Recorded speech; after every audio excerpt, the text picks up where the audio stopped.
Okay, so these are the poses I usually do after RPMs. I'm already warm. I suggest you guys do them after some sort of activity and exercise so you're really warm. And it should cover basically all of our bodies without doing too much. So I'll just do the poses, but I want you to hold them longer than I'm going to be holding them for. So the first one will be child's pose, knees apart, hands in front, head coming down with the nose on a marble or forehead on the mat, and you hold this between a minute and a minute and a half, depending on what activity you've been doing.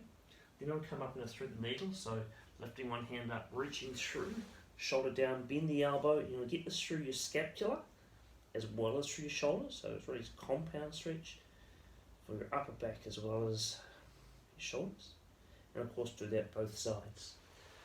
I'll then go through a dynamic stretch. Now you can just do down dog and up dog slowly. So for example, down dog, feet are top apart, pressing chest back to your thighs, hips really high, and just laying your heels down as you can. You hold this for as long as you can, probably 2 or 3 minutes if possible, depending on how those shoulders are.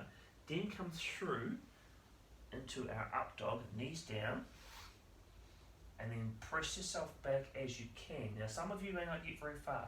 Better to go that way than to go too far at once. If you want to add in something more difficult, to add in some core, go from your down dog, coming down low to striking cobra to work through your core training here. So low and through, and then up. And press through up dog as you can. Yep, depending on where you want to go. Squeeze that butt really tight. Then I would do pigeon for my hips. So knee outside the mat, foot long behind you, fingertips on the floor. Press those toes as far as you can go. And then come on down to forearms or reach out and go on to your chest. Now, if you're like me and you're quite tight through the hips, I like to rock with it. So I'll rock my butt cheek down towards the floor. Exhale, inhale back. Exhale, inhale back. And I will be here for 3 or 4 minutes. Hey, sometimes it's good just to do it in front of the TV if you can't be bothered doing all your stretches, or if you've been doing too much sitting down, so rocking with it. If you want to go a bit further after you've done your rocks, so no 30, 40 rocks, if you want to go a bit more for the quads, and you can manage it, reach around, bring this them up, drawing in close to your butt as you can, and lift out of your waistline. So really great for hip flexor and for those thighs. So obviously change to the other side. Then come into a seated twist. So one leg long, one leg across. Take this arm behind you, wrap your knee and lift out of your waistline and look over your shoulder. Now, if you can manage it, you can bring that foot in for a bit more of a tighter stretch. Really key, when you lift out of your waistline, you then lower this elbow down to keep the shoulder down. A lot of people lift it up. It's very hard on the neck. If I show you the other way,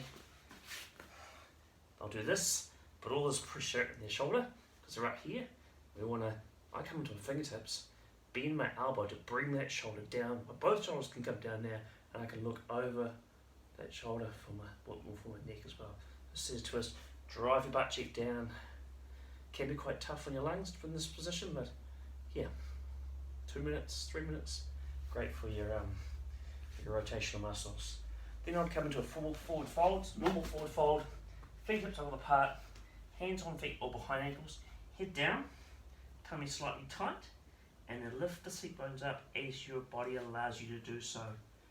Hamstrings, really good. 2 or 3 minutes depending on what you can manage or how much time you have. Then definitely come into monkey, hands just below the knees or on top of the thighs, or the thighs for you guys. Straighten and flatten your back, so really key to flatten this back.